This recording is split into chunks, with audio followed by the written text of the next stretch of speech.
Hi friends, welcome to Kamadhenu Akshayam. நம்ம இன்றைக்கி பார்க்க போகிறது ஒரு ஸ்வீட் ரெசிபி. அதுக்கு கடாயில் 1 கப் அளவுக்கு பொட்டுக்கடலை சேர்த்துருக்கேன். அதை 2 நிமிஷம் ட்ரை ரோஸ்ட் பண்ணிக்கலாம். இது மாதிரி ட்ரை ரோஸ்ட் பண்ணி எடுக்கும்போது டேஸ்ட் நல்லாயிருக்கும். 2 நிமிஷம் பண்ணால் போதும். இதை நல்லா வறுத்தாச்சு, போதும். ஸ்டவ் ஆஃப் பண்ணிடலாம்.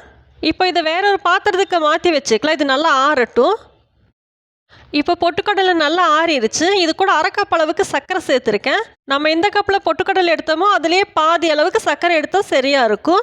இது கூட 2 ஏலக்காவை சேர்த்துட்டு நல்லா அரைச்சிட்டு வந்துடலாம். ஃபைன் பவுடரை அரைச்சிக்கோங்க. ஒரு பாத்திரத்தில் நெய் தடவி வச்சுருக்கேன். இப்போ இதில் கொஞ்சமாக டூட்டி ஃப்ரூட்டி சேர்த்துக்கலாம் கார்னிஷுக்காக. எல்லா இடத்துலையும் ஈவனாக ஸ்ப்ரெட் பண்ணி விட்டுருக்கேன்.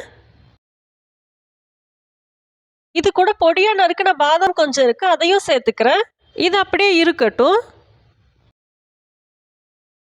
இப்போ கடாயில் 1/2 கப் அளவுக்கு நெய் சேர்த்துக்கலாம். ஸ்டவ் ஆன் பண்ணிவிட்டு நெய் நல்லா உருகி வந்தால் போதும். 1 கப் பொட்டுக்கடலைக்கு 1/2 கப் சர்க்கரை, 1/2 கப் நெய் சரியாக இருக்கும். ஒருவேளை ஸ்வீட் அதிகமாக சாப்பிட்றவங்க 3/4 கப் அளவுக்கு சர்க்கரை சேர்த்துக்கலாம். நெய் நல்லா உருகிருச்சு, நல்லா ஹீட் ஆயிடுச்சு. இப்போ ஸ்டவ் ஆஃப் பண்ணிடலாம். ஸ்டவ் ஆஃப் பண்ணதுக்கப்புறமா நம்ம அரைச்சிட்டு வந்த பொட்டுக்கடலை பொடி இது கூட சேர்த்துக்கலாம்.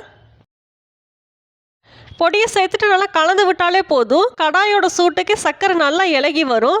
இந்த ஸ்வீட் பார்த்தீங்கன்னா செய்கிறது ரொம்ப ஈஸி, டேஸ்ட்டும் சூப்பராக இருக்கும், உடம்புக்கும் ரொம்ப நல்லதும் கூட. நம்ம இதை செஞ்சு வச்சிட்டோம்னா 15 நாளைக்கு கூட இது ஸ்டோர் பண்ணி வச்சுக்கலாம். இதில் லிக்விட் ஐட்டம்ஸ் எதுவும் சேர்க்காதனால கெட்டும் போகாது. இப்போ பாருங்கள், சர்க்கரை நல்லா உருகி வர ஆரம்பிச்சிருச்சு, போதும்.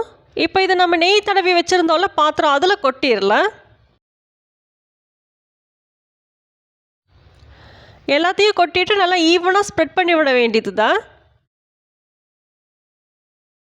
நம்மளுக்கு ஸ்வீட் சாப்பிடணுங்கிற நேரத்தில் இது மாதிரி செஞ்சு வச்சிட்டோம்னா ஹெல்த்தியான ஸ்வீட்டாக சாப்பிட்டுக்கலாம். இதில் டூட்டி ஃப்ரூட்டி பாதாமெல்லாம் சேர்த்துருக்கனால பார்க்குறதுக்கும் நல்லாயிருக்கும். இதை நல்லா ஈவனாக ஸ்ப்ரெட் பண்ணி விட்டுட்டு ஒரு 4 மணி நேரம் போல் விட்டுறலாம். அப்போ தான் நல்லா செட் ஆகும்.